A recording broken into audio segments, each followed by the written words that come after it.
Hola, ¿cómo están? Bienvenidos. Iniciamos Entrevista Verdadera, el programa que hacemos todos los días aquí en la red. Esta vez vamos a conversar con el diputado de la Democracia Cristiana, Fuad Chahín. Diputado, muchas gracias por acompañarnos. ¿Cómo está? Muy bien, muy buenas noches, Beatriz. Diputado, quiero partir por uno de los temas del día. Hoy día la Corte de Apelaciones revocó el arresto domiciliario para el senador Jaime Orpiz y como una medida preventiva decreta la prisión. De hecho, él mismo entró ya esta tarde a cumplir esta prisión mientras dure la investigación de su acusación y el juicio que llegue el juicio por cohecho, en fin, fraude al fisco. ¿Cómo lo toma usted, que es parte del Parlamento también? Yo lo tomo como, más allá del caso puntual, como una buena noticia para el país, el que seamos capaces de tener instituciones que funcionan de manera autónoma, libre, independiente, como es el Ministerio Público, como son los tribunales de justicia, que están tratando a todas las personas por igual, sin considerar efectivamente cuál es el cargo que ostentan, ¿no es cierto?, o la influencia que puedan tener. Creo que eso es una buena señal. A mí me parece que comentar el contenido mismo de la resolución es malo hacerlo de la política, cuando son en uno u otro sentido. Solamente yo diría respetar y valorar el que tengamos instituciones que funcionen, que el Estado de Derecho está operando, y creo que es una garantía para el país. Y sigo con una pregunta que es política.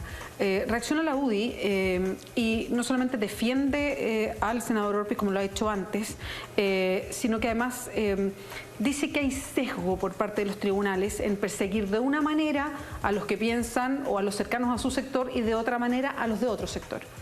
Creo que esa es una forma de presionar y tratar de pautear a los tribunales y al Ministerio Público. Ese es un mal camino.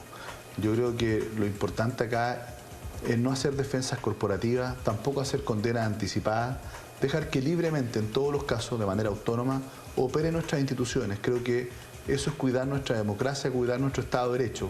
Creo que mientras menos se opine el contenido de las resoluciones desde la política y mayor respaldo se le da a nuestras instituciones para que actúen con la misma objetividad, es decir, sea quien sea la persona que está siendo imputada, creo que eso es lo que nos corresponde hacer a nosotros, cuidar nuestras instituciones, no tratar de presionarlas, no tratar de cuestionarlas. Diputado, esto abre el camino para que en otros casos similares, porque hay otros ex parlamentarios, algunos fue ministro, como Pablo Longueira, que está acusado también de delitos como cohecho, por ejemplo, que es un delito considerado grave. ¿Esto abre la puerta para que haya otras prisiones preventivas?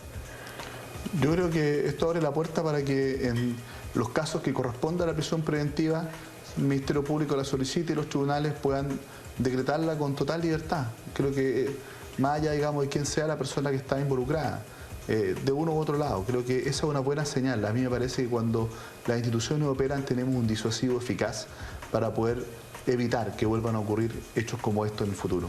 Y quería asociarlo a la ley específica por la cual se apunta el senador Orpiz.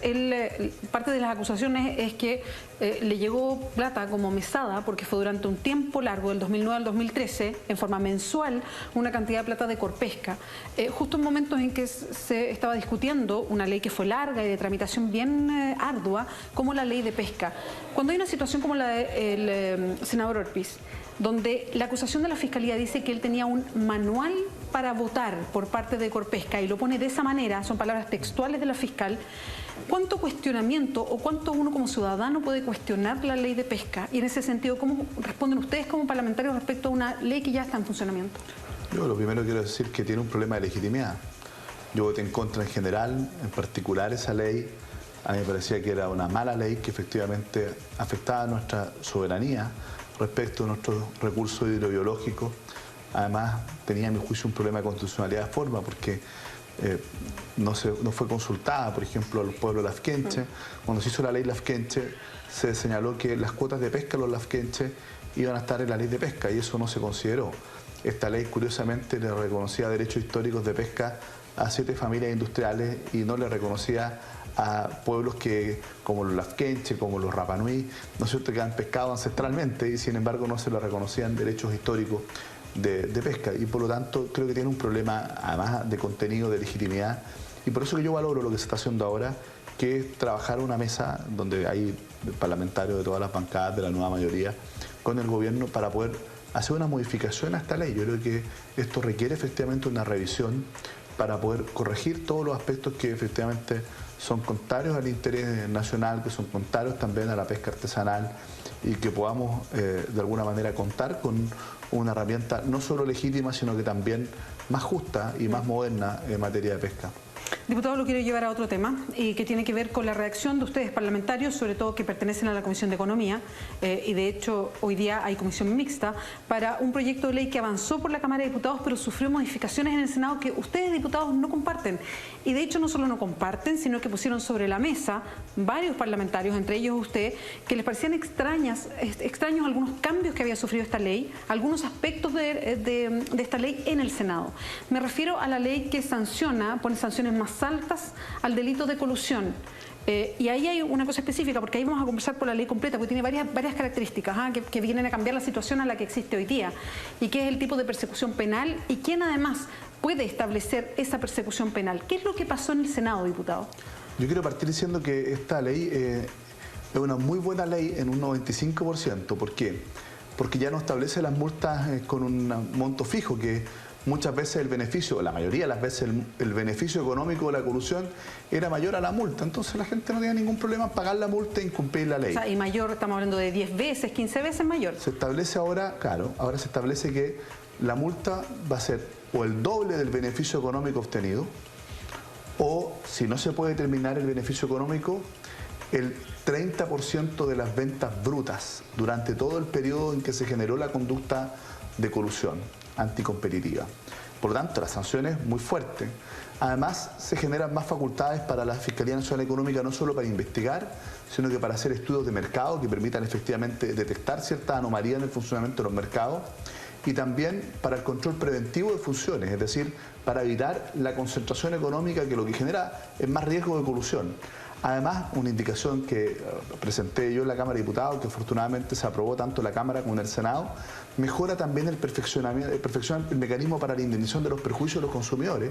¿Por qué? Porque claro, los consumidores está bien, la multa alta, la pena de cárcel, pero a mí ¿quién me devuelve lo que yo pagué de más? Porque las multas van siempre al fisco. Por cierto, y eso también se establece. Perdón, ¿y cómo se establece? Es que eso es interesante se establece con la posibilidad de demandar colectivamente en un juicio similar al juicio colectivo por infracción a la ley del consumidor, pero más rápido, ante el propio Tribunal de Defensa de la Libre Competencia.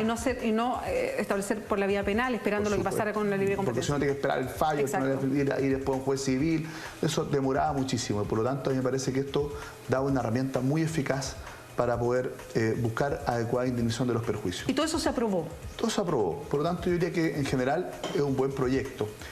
¿Qué es lo que se cambió?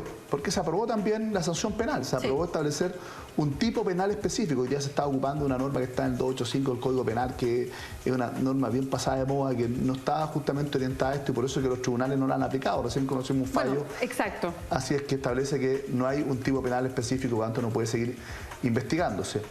Y se establece un tipo penal específico con una pena de 3 años y un día a 10 años de cárcel, es decir, una pena alta, que tiene una norma tipo ley Emilia que garantiza que va a haber pena efectiva al menos 1 año, independientemente de las circunstancias modificatorias de la responsabilidad penal. Hasta ahí todo bien. Pero ¿qué es lo que ocurre? Que se hace una mezcla que a mí me parece que es pésima en el Senado. ¿Y se hizo en el Senado en específico? No, venía con una parte, venía en la Cámara de Diputados, que era el que solo pudiera investigar o iniciar por querella la Fiscalía Nacional Económica. ¿Por qué? Porque esto tenía un sentido del punto de vista de proteger una figura que es la delación compensada. ¿Qué es lo que es la delación compensada? Es decirle a uno de los infractores, si usted se acusa, no va a tener sanción. ¿Por qué? Porque lo más importante en esto es desbaratar el cartel. Es muy difícil descubrir una colusión. ¿Por qué? Porque se genera un círculo de confianza de los coludidos muy fuerte, y hay que romper el círculo de confianza. Y demostrarla además es complejo. Y es muy difícil demostrarla. Entonces, la delación compensada ha sido en todo el mundo el mecanismo más eficaz para poder combatir la colusión. Y por lo tanto, si es que había algún riesgo de que efectivamente se hiciera una investigación penal de cualquier tipo, iba a tener mucho cuidado en dilatarse, si es que efectivamente no aseguraban que operara la delación compensada. Entonces, el fiscal nacional económico tenía la potestad de decir, mira, o te delatas o me querello. Y a partir de ahí se le da esta facultad y podían iniciarse en paralelo el requerimiento administrativo ante el Tribunal de Defensa de la Libre Competencia con la acción penal. Por lo tanto, era una herramienta de negociación para la delación. Y creo que eso era positivo. Pero ¿qué es lo que hace el Senado? Lo que hace el Senado es que dice, mantiene el monopolio del ejercicio de la acción penal por parte de la Fiscalía Nacional Económica, pero agrega algo, dice, y esto solo se va a poder hacer una vez que tengamos una sentencia ejecutoriada del Tribunal de Defensa de la Libre Competencia, es decir, 4 o 5 años más. Y lo que yo, y la mayoría de los diputados, por eso que lo enviamos a comisión mixta, sostuvimos, es que si esto se va a hacer después del fallo del Tribunal de Defensa Libre de Competencia, es decir, cuando ya está afirme completamente la delación compensada, entonces no tiene sentido que sea solo el fiscal nacional económico el que tenga el monopolio absoluto y discrecional de ver si se querella o no. Debería estar obligado a querellarse e inmediatamente el Ministerio Público poder hacerse parte y poder también participar de la investigación. Pero no lo aprobaron así los senadores, entonces nos parece incomprensible. ¿Por qué? ¿Por qué no lo aprobaron así los senadores? No lo entiendo, todavía no lo entiendo. ¿Esto fue por bloque o fue transversal? Fue absolutamente unánime en el Senado, así se aprobó unánime. Y por lo tanto lo que hace es hacer ineficaz la acción penal. Porque si tú le dices a alguien, mira, tú te coludes, pero la acción penal se va a poder iniciar recién después de 4 o 5 años cuando tengamos sentencia ejecutorial del Tribunal de Defensa de Libre Competencia. Y solo si es que el fiscal nacional económico discrecionalmente toma la decisión de querellarse, la verdad es que es un chiste. Y por lo tanto se debilita la acción penal. O sea, la promesa de cárcel finalmente en muchos casos exactamente no va a existir. Se fuma la promesa de cárcel y por lo tanto, además, ¿no es cierto?, eso a mi juicio genera un desincentivo a la delación compensada, porque tú tienes una acción penal y una eventualidad de cárcel tan remota que al final, mira, mejor me arriesgo a que se pague la multa y me quedo callado, no nos delatamos y por lo tanto va a ser más difícil descubrir los carteles. Mira, estos son delincuentes pijes, como lo he llamado yo. Para ellos, lo peor que le puede ocurrir es pasar a lo menos 1 año en la cárcel, efectiva, ¿no es cierto? Pudiendo estar hasta 10. Es un desincentivo muy efectivo. Y por lo tanto le tienen tanto miedo a la cárcel que si tú tienes una acción penal realmente viable, fuerte, que si es que me descubre, voy a hacer objeto de esa acción penal y voy a arriesgar la pena de cárcel, entonces ahí sí voy y me delato. Por lo mismo nosotros estamos promoviendo lo siguiente. Diputado, antes que entre eso, tenemos que hacer una pausa. Usted me va a contar cuál es el planteamiento de los diputados y por qué esto finalmente, ese aspecto pasa a comisión mixta, que es cuando no hay acuerdo entre la Cámara y el Senado y tienen que llegar a un cambio para que haya un acuerdo. Pero quiero insistir con la pregunta de por qué en el Senado cambia y cambia de esa manera. Y voy a instalar toda la suspicacia, lo voy a plantear así, que uno puede tener como ciudadanos. Por la historia que hemos visto, hoy día el mismo senador Orpiz está cumpliendo prisión preventiva. Sabemos que hay incentivos económicos que se transan para apoyar campaña y algunas veces no para apoyar campaña. Entonces uno mira con suspicacia estos cambios que de repente uno dice, bueno, pero esto no es para el bien común, es algo que le favorece justamente a las personas que pueden coludirse. Entonces eso le quiero preguntar, ¿cuál es la razón o la explicación que se da a usted mismo de este cambio en el Senado? Pero no me conteste ahora, diputado, porque tenemos que hacer la pausa. Antes mostramos la encuesta que tiene relación con este mismo tema, está en @entrevista_la_red. Van 55 votos, preguntamos, ¿está de acuerdo con la ley anticolusión? Y hay 3 alternativas, sí, no la conozco. A propósito que todavía no se aprueba, pero es lo que estamos discutiendo recién con el diputado Fuad Chaín. Vamos a un resumen de noticias, pausa y volvemos con la conversación.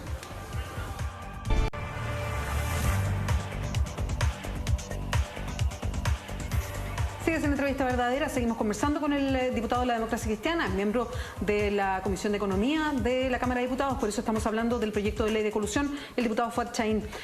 Diputado, yo le dejé presentar una pregunta que tiene que ver con esta suspicacia que a mí me pasa como ciudadana y que se despierta después de que el Senado cambia un aspecto que es tan fundamental para la persecución penal. Porque los otros aspectos están, y hubo concordancia con la Cámara, pero el Senado justo pone trabas, lo voy a poner así, a la persecución penal en los casos de colusión. ¿Qué lectura hace usted? No, mi lectura es distinta. Mi lectura es que el fiscal nacional económico ha defendido con mucha fuerza el tener él el monopolio del ejercicio de la acción penal. ¿Hay una presión ahí desde la Fiscalía Nacional? A ver, digo una presión en el sentido que se le escucha, me imagino, ¿no? No, por supuesto, él es una voz permanente y bastante autorizada, hay que decirlo, pero él ha sido siempre contrario a que tenga pena de cárcel. Él tiene bastantes seminarios los que ha asistido, yo el otro día le recordé algunos donde decía que esto era rimbombante, pero que en realidad no había que criminalizar esto, que era mejor multas altas, que no había que ir por el camino de la cárcel, lo decía el año 2014 recién. Y por lo tanto él ha defendido que solo él tenga la posibilidad de iniciar un procedimiento mediante la presentación de una querella con mucho celo y con mucha fuerza. Cuestión que me parece por lo mismo peligrosa, porque basta con que tenga un fiscal nacional económico que tenga esa convicción y nunca va a ejercer la querella. Y vamos a tener un ministerio público, como ocurre hoy día, con las boletas ideológicamente farsas, exigiéndole al Servicio de Impuestos Internos que inicie la acción y si no la inicia no tiene ninguna posibilidad, o sea, que venimos además de esa discusión de generar pública. Un procedimiento. Entonces, a mí me parece que esto es muy peligroso, porque hemos hablado mucho de que queremos castigar con fuerza a estos delincuentes de cuello y corbata que además generan un perjuicio enorme a millones de personas, pero además afectan el funcionamiento de los mercados, y creo que eso tiene que ver con la fe pública también, atentan contra el sistema, no solo contra la propiedad, no solo contra las personas. Entonces esto es muy grave. Miren lo que han hecho con el papel confort, con las farmacias, etcétera.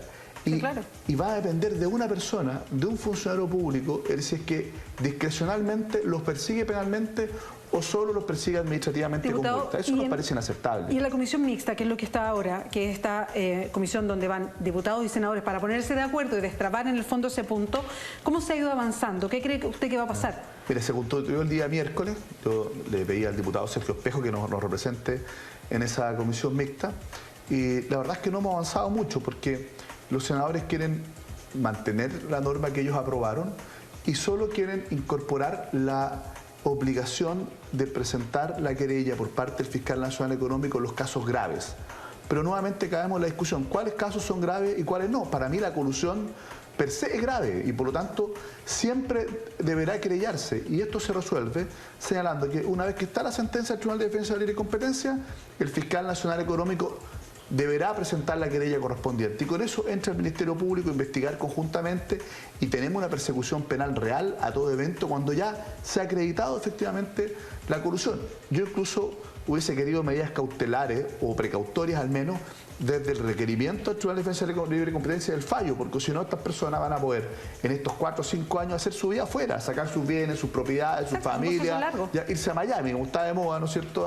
Como Sergio Jaue, irse para Miami y por lo tanto evadir de alguna manera la acción de la justicia. A mí me parece que si este proyecto sale tal cual lo aprobó el Senado, aunque un 95% del proyecto es muy positivo, muy útil, vamos a hacer el ridículo cuando tengamos otro caso de colusión descubierto de la magnitud del caso del papel confort o de las farmacias y nos digan, bueno, ahora ustedes tienen la pena de cárcel, y nosotros digamos, no, mire, no se puede ni siquiera iniciar un procedimiento hasta que no tengamos un fallo ejecutoriado del Tribunal de Defensa de la Libre Competencia, por lo tanto tienen que esperar 4 o 5 años. Y después de eso, si es que el fiscal nacional económico quiere, entonces recién vamos a iniciar un procedimiento penal. Eso me parece que sería quedar en ridículo ante el país, sería bochornoso quedar en esa situación. Perdón, pero eso puede pasar, ¿no? Eso, mira, si se hubiese aprobado el proyecto de ley tal como volvió el Senado, hubiese pasado. Si se insiste en la comisión mixta con lo mismo, va a pasar, y por eso que nosotros apelamos a que en definitiva se generen las condiciones para corregir esto en la comisión mixta. Esto se va a resolver probablemente la próxima semana y esperamos que tengamos al menos una norma que obligue al fiscal nacional económico a presentar siempre la querella cuando hay sentencia del Tribunal de Defensa de la Libre Competencia, para que no dependa de un burócrata, ¿no es cierto?, por muy importante que sea, si estos delincuentes tienen o no la posibilidad de ir a la cárcel. Diputado Fachay, lo quiero llevar brevemente a otros temas. Uno de ellos es uno que va a entrar en discusión seguramente porque hay un acuerdo bien transversal, incluso con parlamentarios de su propio partido, de poner sobre la mesa la discusión de matrimonio igualitario. Ya hay un partido como la UDI que dijo que lo rechaza, y no solamente eso, toman la ofensiva para propiciar un cambio constitucional que aleje cualquier posibilidad de un matrimonio igualitario. Pero los focos dentro de la nueva mayoría se van a la democracia cristiana. ¿Usted tiene resuelto cómo votaría en el caso de un proyecto de esa naturaleza? Mira, yo creo que este es un tema que tenemos que discutir con la altura de mira, con mucha apertura también. Nuestro Congreso Ideológico es contrario, señala abiertamente que el matrimonio, ¿no es cierto?, es entre un hombre y una mujer, así lo establece nuestro Congreso Ideológico. Hay distintas opiniones en esto y nos hemos sometido a distintas tensiones en el último tiempo. A mí en la Comisión de Constitución me tocó legislar el acuerdo de unión civil, ¿no es cierto?, y lo voté favorablemente y participé activamente desde esa comisión en la discusión de ese proyecto. También en la despenalización de la interrupción del embarazo en 3 causales, también me tocó participar desde la Comisión de Constitución. Presentamos indicaciones importantes, el tema del acompañamiento, el tema de la denuncia obligatoria. Cambiamos el proyecto y por eso que también voté favorablemente aquello. A mí me parece que lo primero es conocer efectivamente el contenido de ese proyecto, escuchar los argumentos y tomar una posición. Yo al menos lo voy a recibir con mucha apertura a discutir, pero no tengo hoy día una posición firme sobre el tema. No la tiene firme, ¿por qué? ¿Por un tema valórico suyo? ¿Porque legalmente no tiene claros los aspectos? ¿O porque, como se pretende, y que es parte de la discusión, si es solamente matrimonio igualitario o incluye también filiación? Y la homoparentalidad o la lesboparentalidad. Yo, por ejemplo, ahí tengo un tema. Yo respecto a la adopción, creo que aquí lo que debe primar es el interés superior del niño. Y si es que el juez efectivamente determina en cada caso de que el interés superior del niño hace aconsejable efectivamente la adopción, a mí me parece que entonces tiene que proceder. En eso no tengo ningún problema. O sea, ese no es su tema. Ese no es mi tema. Mira, tú ves, todo el derecho de familia contemporáneo va en esa línea. El principio rector es el interés superior del niño. Yo siempre he dicho, mira, si es que hay una pareja, ¿no es cierto? Puede ser un acuerdo de unión civil, el día de mañana matrimonio, que efectivamente está... cumple con todos los requisitos, ¿no es cierto?, psicológicos, de todo tipo, y está dispuesto a entregarle amor, cariño, cuidado al niño. ¿Por qué no podrá adoptar? Y vamos a tener esos niños, ¿dónde? En niños abandonados, en los hogares del Sename, ¿no es cierto?, muchas veces vulnerados en sus derechos. Entonces aquí lo que debe primar es el interés superior del niño, ya sea si los adoptantes son hetero u homosexuales. Aquí lo importa no es la sexualidad de sus padres, sino efectivamente el interés superior del niño. En eso entiendo. Yo no tengo ninguna dificultad, y el juez que tiene que definirlo en cada caso concreto. ¿Y para usted el tema del matrimonio? El matrimonio, más bien hay cuestiones de índole también de definiciones jurídicas, ¿no es cierto?, hay instituciones que son distintas, que tienen fines distintos, que tienen objetivos distintos. También hay temas, digamos, del concepto propiamente tal de matrimonio, que yo creo que hay que analizar bien, y por eso que mientras no tengamos un texto, digamos, y no tengamos un debate, un diálogo, no quisiera yo adelantar una posición. Lo recibo, insisto, con mucha amplitud, con mucha libertad, sin ningún prejuicio, ¿ya? Y creo que eso lo he demostrado en cada una de mis votaciones, los llamados temas valóricos, pero es una decisión que no tengo tomada hasta la hora cómo voy a votar. Y una última pregunta. Le consultaron a Jorge Burgos la posibilidad de una candidatura senatorial por la región de la Araucanía. Usted es diputado por la Araucanía, no sé si usted mismo tenía intenciones de pasar al Senado o mantenerse en el cupo como diputado, y si eso le pone como piedras en el camino. Pero ¿cuál es la opinión que tiene de una posible llegada de Jorge Burgos? Porque apareció como un contrasentido, que se alejara del gobierno, renunciando, diciendo que estaba muy cansado, pero como que se entusiasmara con una candidatura senatorial. Bueno, yo lo dije, Jorge se va al gobierno, pero no se va para la casa. Creo que él es un activo político no solo de la democracia cristiana, de la política chilena. Yo tengo la mejor opinión de él y sé que va a jugar un rol importante para el país desde la democracia cristiana en algún espacio. Y él lo ha hecho con mucha generosidad. Dijo, yo estoy disponible donde el partido me necesite. Y se le preguntó a un diario de la Araucanía si estaba disponible para la Araucanía. Dijo que sería un bonito desafío. Y a mí me parece que bueno que así exista, que existan las personas disponibles a asumir esos bonitos desafíos. Yo también voy a enfrentar ese bonito desafío y quiero ser candidato a senador por mi región, por la región de la Araucanía. Y si Jorge quiere ser candidato ahí y hay más candidatos que cupos, tendremos que ir a primaria y serán los ciudadanos de nuestra región los que decidan. Yo no le tengo ningún temor a la competencia, ni mucho menos. Hay otros nombres importantes, está Francisco Buenchumilla también. Mientras más nombres, mejor.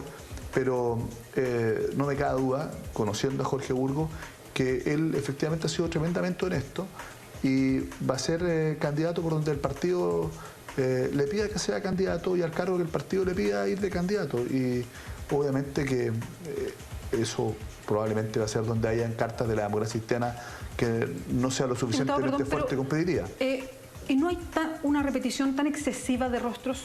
Jorge Burgos ha sido diputado, fue diputado, ha sido parte de los gobiernos, ha sido ministro y hoy día podría volver al Senado. ¿No hay tiraje en la nueva mayoría? Yo nunca he sido senador. No, pero fue diputado. Sí, fue diputado, sí. Bueno, yo creo que eso es parte de la política. Yo creo que uno no puede andar jubilando a la gente por secretaría. Son los ciudadanos los que tienen que tomar la decisión. Pero también yo le valoro algo a Jorge Burgos. Jorge Burgos se hubiese podido reelegir perfectamente en su distrito nuevamente, y él tomó la decisión legítima de no reelegirse. Él no perdió la elección. Él dijo, mire, después de 3 periodos, este es el momento de dar un paso al costado, ¿no es cierto?, que efectivamente puedan venir otros candidatos, otros rostros. Él después asumió otro rol, no pensaba, digamos, ser ministro en ese momento, nadie lo tiene asegurado, y por lo tanto creo que eso es bueno, el desprendimiento, no apernarse los cargos.